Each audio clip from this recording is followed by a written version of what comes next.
할렐루야. 예, 우리 앞뒤에 굴보시고 주님의 사랑으로 인사들 나눕시다. 사랑합니다. 반갑습니다. 예, 오늘도 이렇게 우리 사랑하는 기도 동역자들이 모여서 하나님께 대면 예배를 드리고 또 영상으로 드리게 됨을 감사를 드립니다. 우리 사랑하는 성도들 이 시간에 지방이나 또 해외 로스앤젤레스, 달라스, 버지니아 그리고 시애틀, 캐나다, 브라질, 방콕에 있는 우리 사랑하는 성도들 모두에게 하나님의 각별하신 은총이 함께 하시기를 주님의 이름으로 축원합니다. 예, 지금 이제 7,500명대에 올랐던 확진자가 5,500명대로 줄어들었습니다. 자, 이 모든 것이 하나님의 역사로 오르내리는 건데 우리가 기도 열심히 하고 또 예방수칙을 열심히 지켜서 이 코로나가 이 지구를 떠나게 하는 그런 역사가 머지않아 조만간에 일어나게 되게 하기 위해서 간절히 기도하는 우리가 되기를 주님의 이름으로 부탁을 드립니다. 오늘 또 장로님, 우리 최신일 장로님 확진자 접촉에서 외출 금지명을 받아서 기도도 못 나왔는데 우리가 또 최신일 장로를 위해서 기도해야 될 줄로 믿습니다. 기도하고 우리가 정말 새벽기도 나오는 이런 신실한 성도가 되고 목회자가 됐으면 내 자신과의 싸움에서 승리해서 내 자신의 우리 주님이 중심이 되는 우리가 돼야 될 줄로 믿습니다. 그래서 우리가 사람들 만날 때마다 정말 반갑게 인사해서 주님의 사랑을 우리의 행동을 통해서 말이 아니라 행동을 통해서라도 우리가 서로 전하고 서로 위로하고 격려하는 우리가 되어야 될 줄로 믿습니다.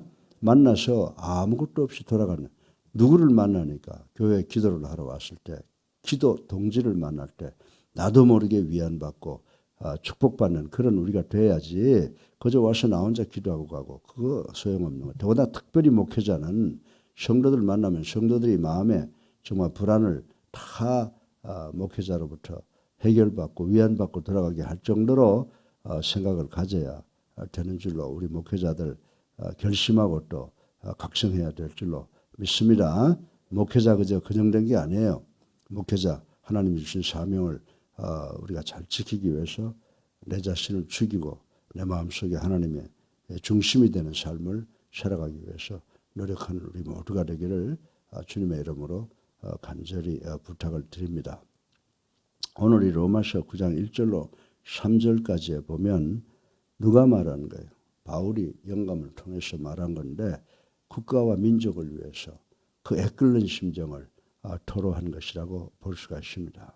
이 말씀을 읽으면서 우리가 뭐 아주 그 시대는 태어났지 않았지만 그 시가 끝나면서 태어났죠. 그건 일제강점기라고 우리가 이야기할 수가 있습니다. 이 잔악한 일제 식민지 통치 기간 동안 수없이 많은 애국지사들이 죽어갔다는 사실을 우리는 잘 알고 있습니다. 우리가 쉽게 지금 우리 시대에 알고 있는 분들이 안중근 의사, 윤동주 선생, 유관순, 김관, 김구 선생 등과 같은 분이 계시는데 이들의 민족을 향한 열정과 투쟁이 없었다면 아마 조국이 없었을 것이다 라고 하는 생각을 해봅니다. 그런데 많은 애국지사들 중에서도 김구 선생 같은 분을 우리가 기억을 하고 있습니다. 그러나 저는 특별히 그분들 다 존경하지만은 이승만 대통령을 잊지를 못합니다. 해방이 되었지만 나라가 반으로 두 동강이가 나서 반은 소련 그리고 그 나머지는 미국이 들어와서 점유하고 있던 시기에 정말 이승만 대통령은 자유민주적 통일을 위해서 밤낮으로 뛰어다니던 민족 지도자였다고 하는 것을 알고 있습니다. 그분이 이승만 대통령이었는데 물론 김구 선생도 민족을 위해서 일하다가 암살을 당한 그런 지도자인 줄로 알고 높이 존경을 합니다. 여러분들 이 김일성은 소련에 붙어서 의지했지 않습니까? 그리고 공산 국가를 세웠습니다. 이승만 대통령은 자주 독립, 남북 통일이 자유민주주의와 기독 입국이 이루어져야 되는데 그것이 불가능하다라고 하는 것을 아시고 남한만이라도 정부를 수립해야 함을 깨닫고 그의 해안으로 남한 단독 정부를 수립하고 오늘의 대한민국에 초석을 놓았다고 하는 것은 역사가 부인하지 못할 사실이라고 저는 생각합니다.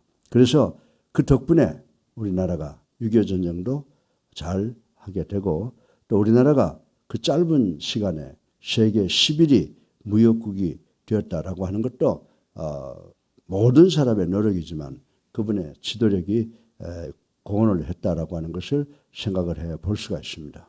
그런데 오늘 이 본문을 보니까 본문에 등장하는 바울이 참 민족을 사랑했던 것을 생각할 수가 있어요. 오늘 본문에서 자기 민족을 향한 바울 선생의 그 애끓는 마음을 너무나도 실감나게 잘 서술하고 있는 것을 감동적으로 읽었습니다. 많은 이방인들은 예수 그리스도를 믿고 하나님의 백성으로 새 삶을 살아가는데 정작 자신의 민족인 유대인들은 아직도 율법주의에 얽매여 복음을 받아들이지 않는 것을 안타깝게 여기는 바울의 그 애끓는 그 마음이 본문에 아주 자세하게 간절하게 표현되어 있는 것을 우리는 볼 수가 있습니다. 그러면 이제 본문을 중심으로 참된 애국자 바울 선생에 대해서 생각해 봄으로써 성경이 가르쳐주는 애국자는 어떤 분인가라고 하는 것을 생각해 보고 우리 모두 우리가 애국적인 마음을 갖고 또 애국자가 어떤 사람이라는 것을 알고 애국자를 존경하는 마음을 갖는 그런 은혜 받는 시간 되기를 주님의 이름으로 축원합니다. 그래서 오늘도 역시 세 가지를 참된 애국자에 관해서 세 가지를 생각을 해보려고 합니다. 첫째로 참된 애국자는 누구냐? 성경에 그대로 이야기해 주고 있어요. 내가 내 말을 이야기하는 거예요. 오늘 본문 1절에 보게 되면 정말 참된 애국자는 누구냐? 정말 그리스도 안에서 참말을 하는 사람이라고 기록해 놓은 것을 우리는 읽어볼 수가 있습니다. 그래서 이 앞에서 언급한 우리나라의 애국지사들은 우연인지 모르지만은 대부분이 다 그리스도인들이었습니다. 그리고 이분들의 애국심이 어디서 배워졌느냐? 당시의 학교와 교회에서 받은 성경교육, 하나님의 말씀의 교육에 기인한 사실들임을 생각할 때 이들에게 미친 이 성경 말씀, 하나님의 말씀의 위대함을 새삼스럽게 느끼지 아니할 수가 없다라고 하는 것입니다. 실로 성경에는 바울을 비롯한 많은 애국자들에 대해서 기록을 하고 있습니다. 그런데 이들에게 한결같은 공통점, 소위 카모날리티가 있는 것을 발견할 수가 있습니다. 그것은 다름이 아니라 이 애국자들, 이들 모두는 그리스도 안에서 참말을 하는 사람들이라고 하는 사실인 것입니다. 이는 실로 아주 중차대한 일이라고 전 여러분들에게 강조하지 아니할 수가 없습니다. 사랑하는 성도 여러분, 애국자들은 나라를 목숨처럼 사랑하는 사람들은 먼저 하나님에 대하여 바른 신앙을 가진 사람들인 줄로 믿으시기를 주님의 이름으로 축원합니다. 그래서 성경에서 뭐라고 말하고 있어요? 우리가 눈에 보이지 않는 하나님을 사랑하지 못하면서 눈에 보이는 부모 형제를 사랑한다라고 하는 것은 거짓말이라고 말씀을 하셨어요. 그래서 오늘 성경을 보면은 정말 나라 사랑하는 사람들을 누구를 먼저 사랑한다고요? 하나님을 사랑하고 하나님에 대하여 올바른 신앙을 가진 사람들이며 하나님을 향하여 바른 말을 아뢰는 사람들이었다라고 하는 것을 우리는 알 수가 있다라고 하는 것입니다.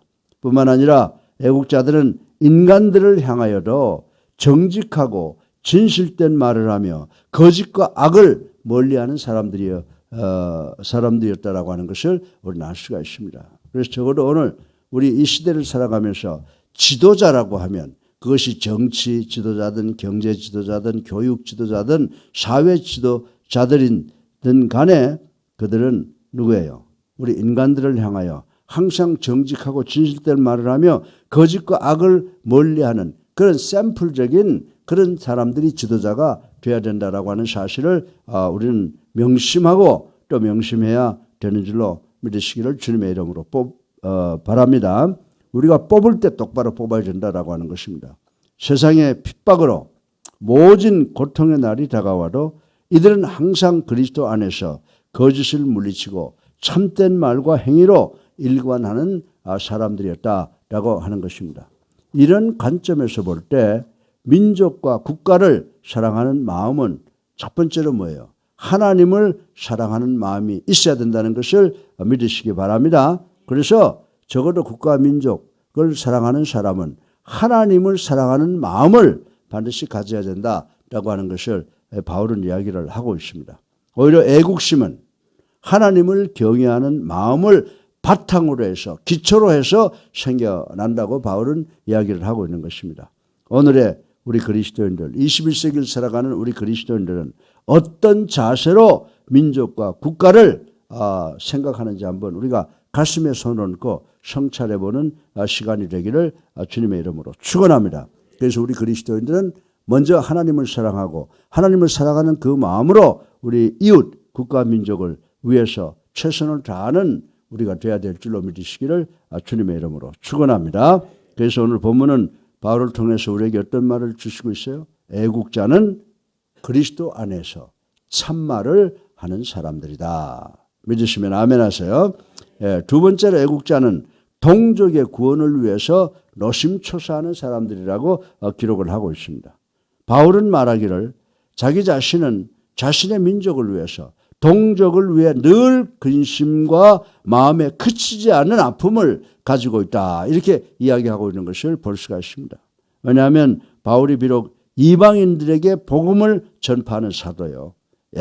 이 베드로나 예수님의 제자들은 유대민족을 위해서 말씀을 전했지만 바울은 특별히 이방인들을 위해서 우리 하나님께서 선택한 그런 복음 전파자였다라고 하는 것입니다.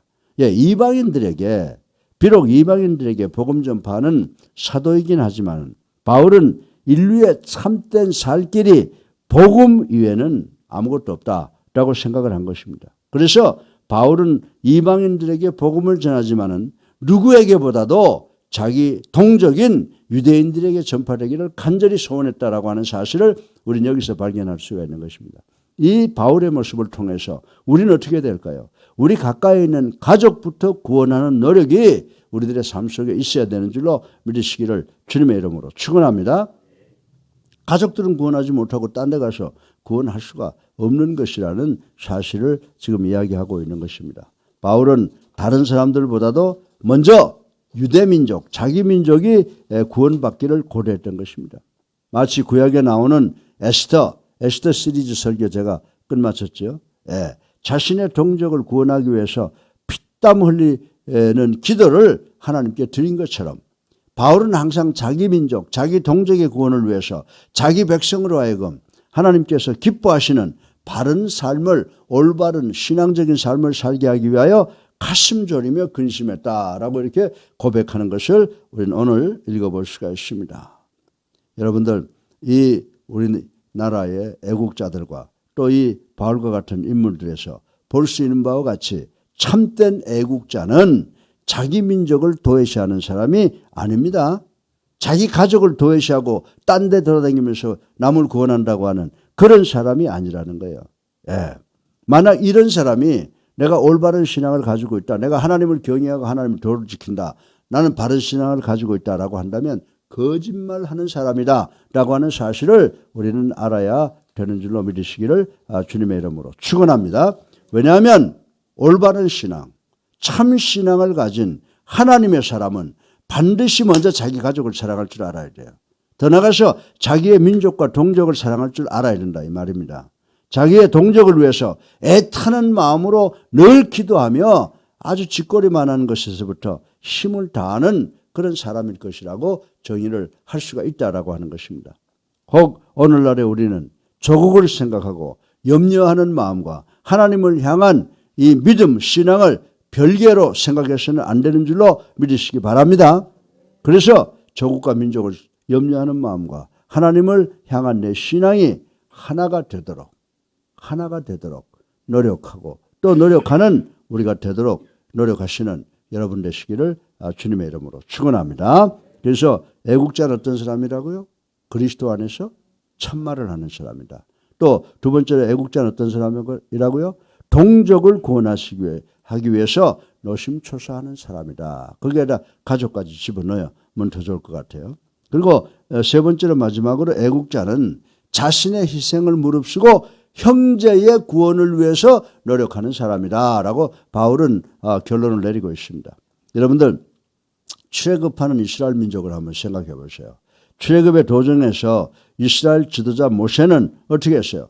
백성들이 하도 속을 썩이고 어렵게 만드니까 늘 기도할 때 쓰라린 마음을 안고 쓰라린 가슴으로 하나님께 간절히 기도했던 그 애굽에서 출애굽한 그 지도자 모세의 기도하는 모습을 우리는 볼 수가 있다라고 하는 것입니다. 왜 그렇습니까? 왜 쓰라린 가슴으로 모세가 늘 하나님께 주구장창 기도를 해야 됩니까? 왜냐하면 이스라엘 백성들이 자꾸 하나님의 약속을 믿지 못하고 우상 숭배의 죄를 범하기 때문이라고 하는 것입니다. 이에 진노하는 하나님께서는 이스라엘 백성들에게 많은 벌을 주셨던 거 우리 기억하고 있지 않습니까? 그러자 모세는 뭐라고 말합니까? 출애굽기 32장 32절에 보면요. 하나님께 이렇게 기도합니다. 이제 그들의 죄를 사하시옵소서. 그렇지 않으면 원컨대 주의 기록의 책에서 나의 이름을 지워 버리시옵소서. 야, 정말 하나님 이 이스라엘 백성들 당신의 선택한 민족들을 정말 용서하지 아니하시려면 죄를 사해 주지 아니하시려면 그 영원한 생명의 책에서 내 이름을 제하여 주시옵소서. 얼마나 감동적인 기도예요. 누가 우리 교인들이 나한테 그렇게 한다 그러면 내가 아마 그 교인에게 모든 것을 다 줄 거예요. 그러니까 하나님께서는 모세의 기도를 다 들어주셨다는 겁니다. 홍해를 갈랐지요. 구름 기둥으로 더위를 피하게 하셨지요. 불 기둥으로 정말 추위를 막게 해주셨지요. 배고플 때는 만나를 먹여주시고 목마를 때는 어떻게 해요? 생수를 나게 해서 정말 이스라엘 민족을 끌 수 있는 모든 능력을 모세에게 주었다고 하는 사실을 우리는 기억해야 될 줄로 믿습니다. 사랑하는 성도 여러분, 자기의 동족인 백성들이 비록 죄를 범하였지만 용서해달라는 애절한 기도였다라고 하는 것입니다. 오늘의 본문에서도 바울은 자신이 저주를 받아 그리스도에게 끊어질지라도 자기의 동족들이 구원의 도리를 받아들이기를 원한다고 애걸 복걸하는 모습을 볼 수가 있다는 것입니다. 지금 우리 지도자들, 적게는 구의원, 시의원, 국회의원, 대통령 이런 분들이 적어도 국민을 사랑하는 자기 주변에 자기 동족을 사랑하는 그런 마음이 없으면은 지도자가 될 수가 없는 것이라고 저는 분명히 오늘 본문을 통해서 말씀을 드릴 수가 있습니다. 사랑하는 성도 여러분, 우리는 이 바울과 또 구약의 모세 이 두 사람이 다 자신들의 백성들이 하나님의 섭리하신 바대로 올바른 구원의 삶을 살기 위해 자기의 몸과 마음을 희생하여 노력하는 사람들인데 이들을 가리켜서 참 애국자이며 지도자라고 하는 것을 전 여러분들에게 말씀을 드리고 싶은 것입니다. 오늘날 우리가 이제 대통령 선거를 해야 되는데 우리가 정말 바울 같은 사람, 우리가 이 모세 같은 사람을 대통령으로 뽑으면 우리나라의 미래가 활짝 열릴 것이다 생각하는 겁니다. 우리 그리스도인들은 기도하고 우리 지도자가 어떤 사람인가? 하나님을 두려워하고 하나님을 경외하는 사람을 뽑고 국민을 자기 몸처럼 사랑하는 사람들을 뽑아야 된다고 하는 이 상식적인 말을 반드시 기억하는 우리 모두가 되기를 주님의 이름으로 축원합니다. 사랑하는 성도 여러분, 이 남북이 갈라진 우리 민족을 어떻게 하면 하나가 되게 하느냐. 다른 것은 인위적인 노력, 정치적인 노력, 경제적인 노력 가지고는 안 돼요. 어떻게 하나가 되게 할까요? 그리스도의 복음으로 통일시킬 수 있다는 사실을 우리는 알아야 됩니다. 그래서 우리 그리스도인들이 이 갈라진 남북을 어떻게 복음으로 통일을 시킬까라고 하는 것에 대하여 정말 주구장창 생각을 해야 된다. 항상 그것을 놓고 기도해야 된다라고 하는 것입니다. 지금 우리나라 보면 선교사들이 다른 이방 나라들에 가서 복음을 전파하고 있습니다. 그러나 아직 우리의 많은 동족들이 복음을 받아들이지 않은 자임을 우리는 생각을 해야 된다라고 하는 것입니다. 복음이 영원히 피어나지 못할 곳이 어디였어요?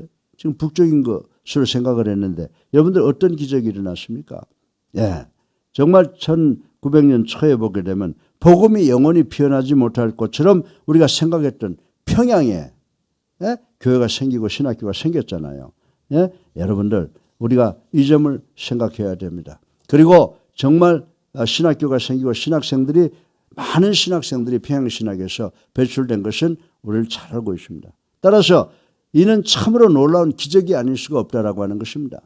사랑하는 성도 여러분, 이제부터 우리가 매일 기도할 때마다 하루에 한 번씩, 한 주일에 한 번씩 우리가 북쪽 땅에서 복음을 전파하고 북쪽 땅이 복음으로 하나가 되면요, 특별한 노력이 없이 우리나라가 통일이 되게 될 줄로 믿으시기 바랍니다. 그래서 이런 일을 위해서 기도하는 우리가 되어야 될 줄로 믿습니다.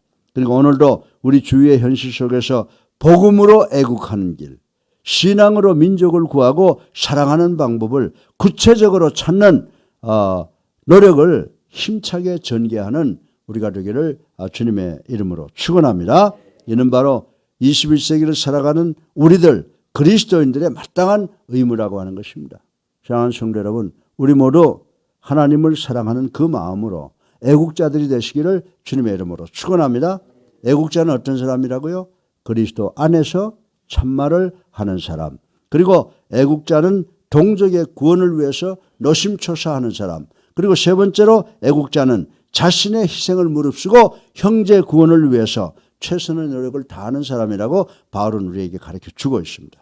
우리 모두가 이런 사람이 되기 위해서 노력하고 기도하고 북녘 땅이 복음으로 우리와 하나가 될 수 있도록 도와달라고 간절히 하나님을 사랑하는 그 마음으로 기도하는 우리 모두가 되시기를 주님의 이름으로 축원합니다. 사랑이 많으신 아버지 하나님, 찬양과 영광과 존귀를 올리고 회개하고 감사합니다. 오늘도 바울의 말씀을 통해서 아버지, 참된 애국자는 그리스도 안에서 참말을 하는 사람, 두 번째로 동족의 구원을 위해서 노심초사하는 사람, 세 번째로 자신의 희생을 무릅쓰고 형제의 구원을 위해서 노력하는 사람이라고 하는 것을 배웠습니다. 아버지 하나님, 우리 모두가 참된 애국자가 돼서 하나님을 사랑하는 그 마음으로 우리 동족, 민족을 사랑하고 우리 나라가 하나 되게 하는데 최선을 다하는 우리가 될 수 있도록 축복하여 주시옵소서. 예수 그리스도 이름으로 감사하며 기도드렸사옵나이다. 아멘. 할렐루야. 우리 앞에 불 보시고 주님의 사랑으로 인사들 나눕시다. 사랑합니다. 반갑습니다. 여기에서 우리가 하나님을 사랑하고 그리고 애국애적을 하는 겁니다. 아멘. 자, 우리 이제 다 같이 352장 부르시고 주여 세 번 하고 기도합니다.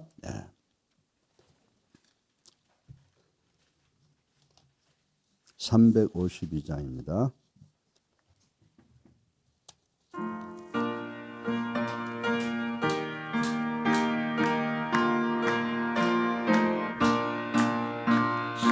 십자가 군병들아 저 위에 일어나 길을 앞서 나가 담대히 싸우라.